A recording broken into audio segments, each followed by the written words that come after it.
Buen día, buena tarde o buena noche. Bienvenidos a este podcast del Ateo Creyente. Para este podcast tomé como referencia una conferencia presentada por Jorge Gramajo en el primer encuentro latinoamericano de librepensadores que se hizo en Arequipa, Perú en 2018. Derecho al aborto, que ese es un tema muy polémico en toda América Latina. Ya vamos a ver en qué países de América Latina el aborto es permitido. Quiero preguntarles algo.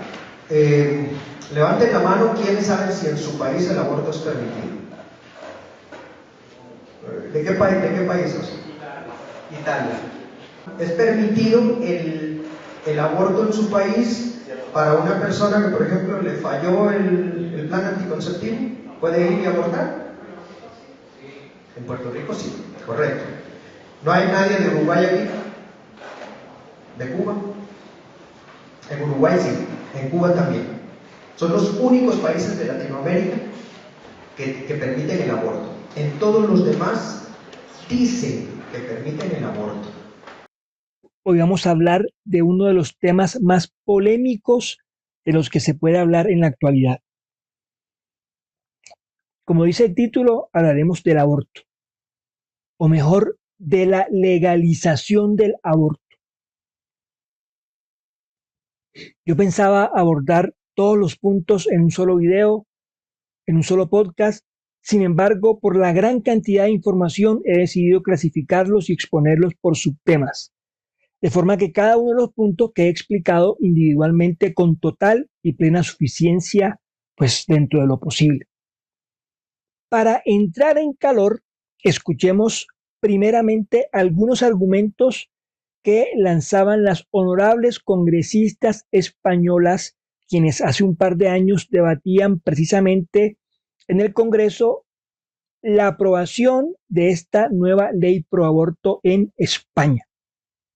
Escuchemos. El derecho al aborto permite que seamos las mujeres las que decidamos si queremos ser madre o no serlo. Ustedes no rescatan, ustedes no quieren vida, ustedes son unos abusadores que extorsionan y se aprovechan de las mujeres en una situación compleja, de confusión, en una situación dura. No queremos ser valientes, lo que queremos es ser libres. Este debate es, creo que de hace unos 3 o 4 años, y como ya oyeron, son palabras de un par de diputadas españolas que evidentemente estaban luchando con uñas y con dientes, pero no para que se legalizara el aborto, porque el aborto en España ya es legal o ya era legal desde el 2010, creo. Este debate en el Congreso se hacía para ampliar las condiciones y mejorar la así llamada Ley de Salud Sexual y Reproductiva y de Interrupción Voluntaria del Embarazo. Dentro de los puntos claves que se aprobaron en esta nueva reforma, tenemos los siguientes. Número 1, que se garantice el aborto en hospitales públicos que estén cercanos al lugar de residencia de la mujer que desea abortar. 2, se eliminan por completo los 3 días de reflexión que le daban a la madre gestante para que pudiera reflexionar antes de someterse o no a un aborto. Número 3, acceso gratis a la píldora del día después.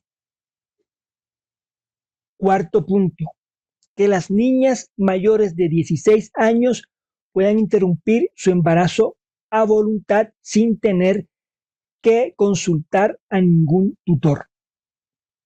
La pregunta que surge es, teniendo en cuenta que la pornografía se entiende prohibida para menores de 18 años, ¿qué hace una niña de 16 años abortando? Una niña de 16 años que técnicamente no debería estar teniendo sexo. ¿O es que será que yo soy muy anticuado? Bueno, igual este punto lo tocaremos más adelante en otro video de la serie. Por lo pronto, veamos cómo Irene Montero, quien en 2022 era la ministra de la Igualdad en España, celebraba con un elocuente discurso la gran noticia luego de que se aprobara la reforma a la ley orgánica original. Vamos a escucharla. Esta es una norma que amplía derechos. Por una parte, acaba con los obstáculos para ejercer el derecho a la interrupción voluntaria del embarazo, algunos obstáculos que de forma efectiva se estaban encontrando miles de mujeres en nuestro país, y además reconoce nuevos derechos sexuales, nuevos derechos menstruales, nuevos derechos reproductivos. En tercer lugar, ampliación del derecho al aborto para garantizar el acceso efectivo de todas las mujeres que así lo deseen a la interrupción voluntaria del embarazo. Podrán decidir sobre sus cuerpos, por tanto, también sobre sus proyectos de vida y sobre su maternidad. Eliminamos el consentimiento paterno. Nadie duda en nuestro país de que prohibir o limitar el derecho a la interrupción voluntaria del embarazo, el derecho al aborto, nunca ha servido para reducirlo. Solamente ha servido para generar más inseguridad, más sufrimiento y más pobreza a las mujeres, especialmente a las más vulnerables. Hoy lanzamos, por tanto, también un mensaje internacional de apoyo a todas las mujeres que están luchando por sus derechos sexuales y reproductivos, y es aborto libre, seguro, gratuito y garantía de los derechos sexuales y reproductivos para todas las mujeres. También de reconocimiento a las mujeres chilenas, a las mujeres argentinas, a las mujeres colombianas que están avanzando en la conquista de más derechos sexuales y reproductivos y en concreto. El tema es bastante complejo. Yo soy católico y evidentemente como creyente tenemos una posición muy bien definida con respecto a la posibilidad de abortar. Sin embargo, yo quiero anotar que expresiones como esta... Lo que no vamos a permitir es que con sus rosarios decidan qué hacemos nosotras con nuestros ovarios y con nuestro futuro. Son completamente innecesarias, sacadas totalmente de contexto y son solo una demostración de cómo se busca polarizar el debate llevándolo al terreno de la confrontación religiosa. Este debate es un debate en el que las creencias religiosas definitivamente no tienen absolutamente nada que ver. Aquí de lo que estamos hablando es de respetar o no una vida humana. Creer en Dios, rezar el rosario, escuchar el sermón de Cash Luna, aquí todo eso vale gorro. A continuación, trataremos de desglosar los que son, a mi consideración, los puntos más relevantes para argumentar en contra del aborto. Desde mi humilde opinión, y yo espero, yo rezo, porque también sea de la opinión de la gran mayoría, por lo menos de ustedes que están escuchando o viendo este video. Y ojo, yo personalmente no estoy de acuerdo con la penalización del aborto. ¿Y por qué? Porque con toda seguridad estas mujeres que abortan no necesariamente son un peligro para la sociedad. Con las penas privativas de la libertad, además de castigar a los que cometen la infracción, lo que se busca o lo que busca el legislador es precisamente evitar que un individuo que ha hecho daño vuelva y haga daño a futuro en la sociedad que habita. Y con toda certeza, la gran mayoría de estas mujeres no representan peligro alguno para sus conciudadanos.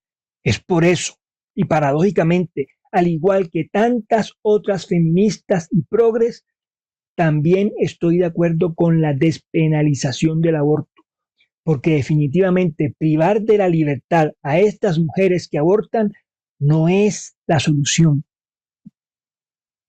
Antes de empezar, les quiero mencionar que a manera de información, y pese a que, como ya dije, no es relevante para la discusión, pero siendo este un canal de religión, pues transmitiré muy someramente, a muy grosso modo, lo que opinan los católicos y creería yo que de forma general lo que opinan los creyentes respecto a este tema.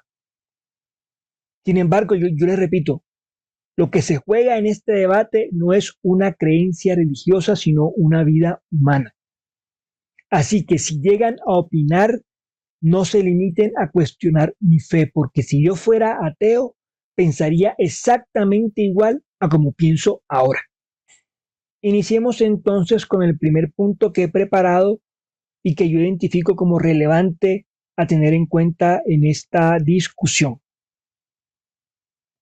Punto número 1. ¿Cuándo comienza el feto o el embrión a ser persona? Esta es una de las primeras cuestiones que ha tenido en cuenta los diferentes legisladores para soportar la ya creciente iniciativa general que busca permitir el aborto a lo largo y ancho de un número cada vez mayor de países en el mundo. Seguramente, más pronto que tarde, habrán muchísimos más. Veamos qué dicen estas feministas al respecto. Sí, entonces, ojo con lo que están diciendo, por favor. Asesinar un bebé es sumamente grave lo que se dice. Y eso no es cierto. El aborto es un procedimiento médico y toda la medicina se rige por la ciencia, no por las creencias. Dejemos de pensar que estamos asesinando bebés. Estamos interrumpiendo voluntariamente un embarazo. Pues las clases de biología nos han enseñado que en las primeras semanas del embarazo hablamos de embrión y luego de feto. Y que en efecto una cosa es un huevo y otra cosa es un pollito. Al mes con 5 milímetros de células juntas, 5 milímetros. A los 3 meses son 25 milímetros. El fundamento primario de estas mujeres pro aborto está, al parecer, en que para ellas el feto, o mejor, el embrión, es todavía demasiado pequeño como para ser considerado un bebé, una persona.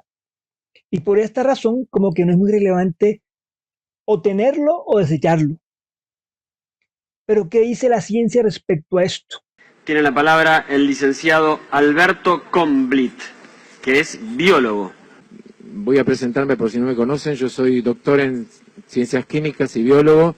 Soy investigador superior del CONICET y profesor titular plenario de la Universidad de Buenos Aires. Mi exposición tendrá como eje los conocimientos actuales en biología y en particular en biología molecular, genética y epigenética, que confirman que un embrión no es lo mismo que un ser humano. La unión del espermatozoide con el óvulo para formar el cigoto es condición necesaria pero no suficiente para generar un ser humano. Para la mayor parte de las legislaciones, incluso de los países donde está penalizado el aborto, la persona humana comienza con el nacimiento con vida, es decir, cuando el bebé se separa completamente de la madre. Establecen que si el embarazo se interrumpe en forma natural o provocada, antes del nacimiento, la persona se dará por no haber existido nunca jamás. Donde hay conflicto es en lo que algunos califican como vida humana, un concepto que, como veremos, no tiene definición taxativa y responde más a creencias que a hechos. El concepto de vida humana es una convención arbitraria que responde a acuerdos sociales, jurídicos o religiosos, pero que escapa al rigor del conocimiento científico. Resulta interesante recurrir a la definición de aborto que figura en la 6ª edición de un diccionario de genética de King's y Stanfield de 2002. Las dos acepciones son: aborto, la expulsión de un feto humano del útero por causas naturales, antes de que sea capaz de sobrevivir independientemente, y la segunda acepción es la terminación deliberada de un embarazo humano, muy a menudo realizada durante las primeras 28 semanas de embarazo. Como se ve, en ninguna de las dos acepciones se menciona la vida humana ni la palabra matar u homicidio. La mujer embarazada tiene que tener la opción y el derecho de interrumpir el embarazo prematuramente. De lo contrario, se convierte en una especie de esclava de su embrión, a causa de convenciones sociales o religiosas que no se condicen con la gradualidad del desarrollo intrauterino. Por eso los legisladores deben pensar en la cantidad de mujeres que por hacerse abortos en lugares inadecuados tienen infecciones, en la cantidad de adolescentes que por no abortar tienen que llevar un embarazo a término y criar un bebé cuando todavía son niñas, o darlo en adopción en condiciones muchas veces ilegales. Pido a aquellos que tienen convicciones filosóficas o religiosas respecto de lo que llaman comienzo de la vida humana, que respeten la racionalidad de otros argumentos y que diferencien evidencia de dogma y hechos de creencias, porque no hay un absoluto y los legisladores deben legislar para todos. Seguramente este es uno de los argumentos que fue tenido en cuenta para la aprobación del aborto en Argentina, porque recordemos que el aborto en Argentina es legal incluso hasta la semana 14 de gestación. Recordemos el jolgorio que se armó con la aprobación de la ley IDE o de interrupción voluntaria del embarazo a finales del año 2020.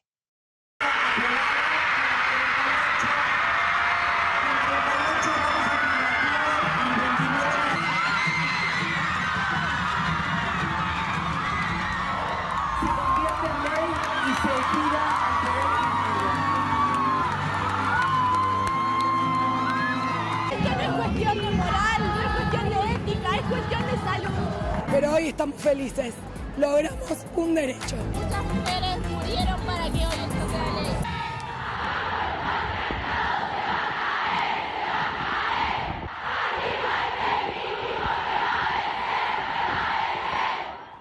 Un día histórico. Esta decisión, insisto, histórica, fue tomada ayer en Argentina. El Senado aprobó la legalización del aborto hasta la semana 14 de gestación. Con 38 votos a favor, 29 en contra y una abstención, se logró el cambio en la legislación vigente desde 1921. Tuvieron que pasar casi 100 años para que las mujeres ganaran este derecho a decidir sobre su propio cuerpo. Como vieron y escucharon, este fue un evento emotivo en el que cientos o miles de mujeres, o tal vez cientos de miles, con sus ya tradicionales colores, e incluso con llanto en los ojos, y ya sin voz por la euforia colectiva que generó la nueva norma, celebraban grandemente la aprobación de esta ley. Y es que sí, evidentemente, la norma legal de todos los países del mundo establece que una persona solo es persona desde el momento en que sale del útero de la madre, desde que tiene independencia, entre comillas, porque esto hay que matizarlo. Y esto también lo vamos a analizar en posteriores videos. Antes de eso, el feto no tiene ninguna relevancia legal o jurídica. No tiene los mismos derechos ciudadanos que una persona ya formada. Como decía el diputado, no son ni han sido nunca. Jurídicamente, estos fetos no han existido jamás. Y en eso seguramente estaremos todos de acuerdo. Así compartamos o no la norma, no se puede negar. El feto no es considerado una persona, o por lo menos no lo es desde el punto de vista jurídico. Sin embargo, la pregunta crucial, la pregunta fundamental está en la cuestión: ¿en qué momento empieza la vida humana? Esa es la pregunta fundamental. Desde el innecesario punto de vista religioso, no sabemos cuál es el proceso del alma y no sabemos en qué momento ingresa al nuevo ser. Es por eso que los fanáticos religiosos estamos tan en desacuerdo con el aborto, sin importar en qué momento el embarazo se haga.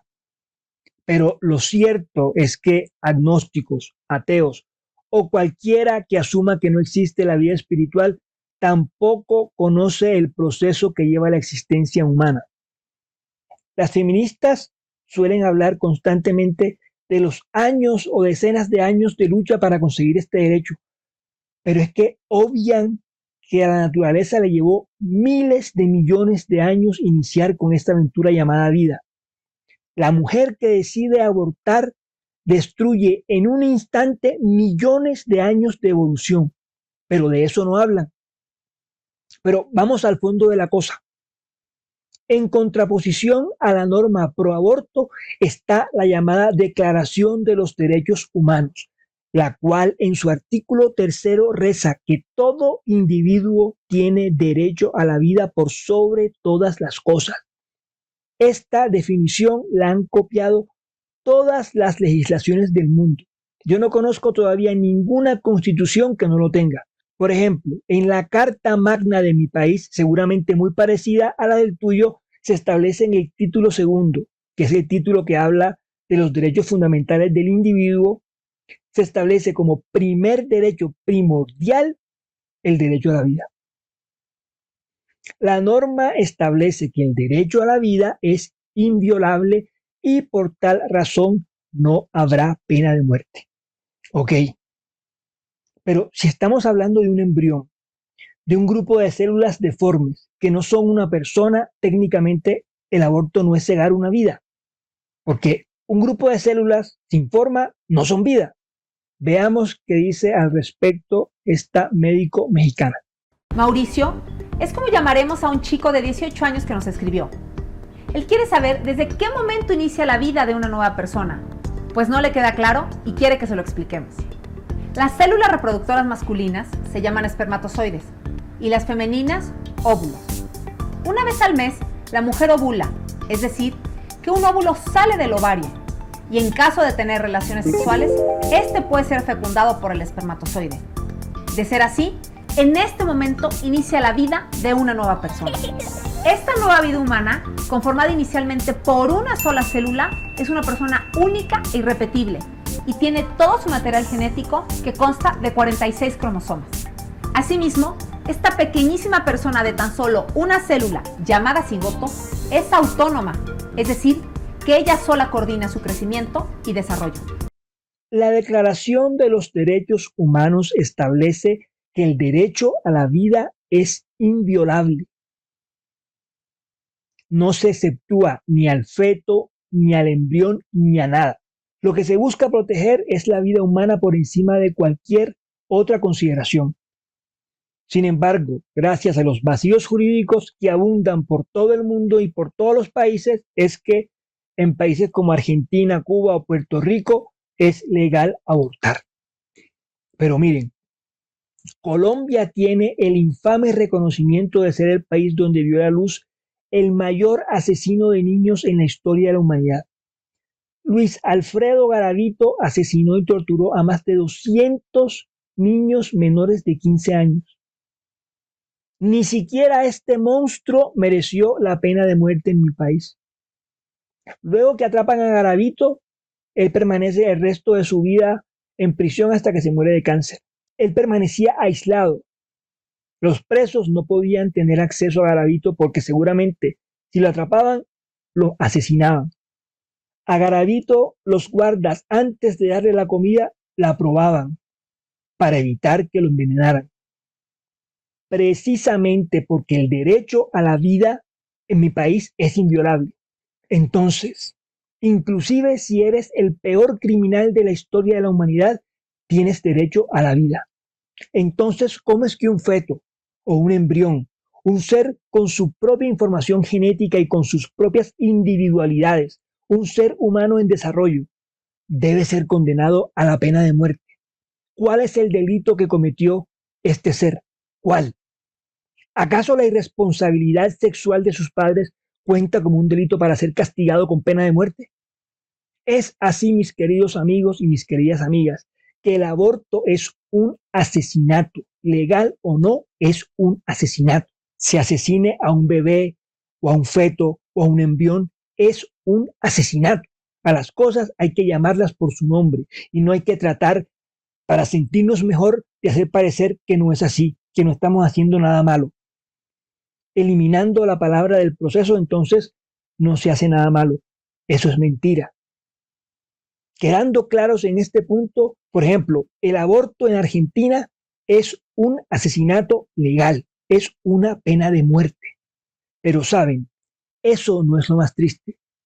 Paradójicamente, lo más triste lo propone el mismo diputado argentino pro aborto, quien nos regala una definición, digamos, más humana de lo que es el feto. Escuchémoslo.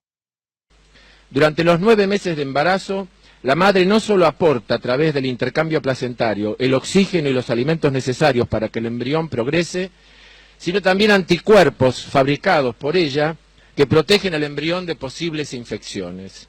Además, las sustancias de desecho y el anhídrido carbónico generados por el feto o el embrión pasan de su sangre a la de la madre a través de la placenta, de modo que sin ese intercambio placentario el feto no podría progresar porque se intoxicaría.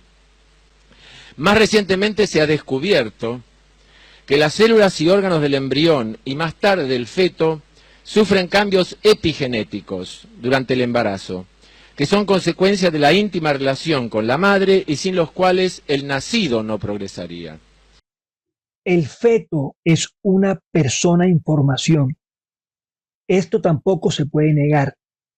Lo catastrófico y por lo que si yo fuera mujer nunca abortaría es porque el feto, desde la concepción, desde su etapa embrionaria, es un pequeño e indefenso ser con sus características propias, independientes, no solo con vida, sino además con una total y absoluta dependencia a la madre. Ustedes, madres gestantes que tienen ese minúsculo grupo de células en sus barrigas, esa personita sin forma, están materializando los millones de años de evolución y están generando el mayor milagro de la existencia humana. Ese es el nivel de poder que ustedes tienen, crear vida. Y eso implica una responsabilidad enorme. Esas pequeñas criaturas deformes, que no son personas todavía, que no tienen ningún tipo de derecho desde la legislación de los países del mundo entero, son completamente dependientes de ustedes, mamás. Son ustedes las que le dan ese derecho de poder vivir. Esas criaturas sin nombre y sin ningún registro legal de su existencia son carne de su carne, sangre de su sangre, vida de su vida. Y yo no sé cómo alguien con esa responsabilidad tan enorme y trascendental pueda ser capaz de tener el corazón para desechar algo que es tan tuyo y que magnifica tu condición de mujer. En Argentina celebraban con lágrimas en los ojos una ley que, según dicen, dignifica a la mujer. La verdad es que no sé por dónde, pero así lo cuentan.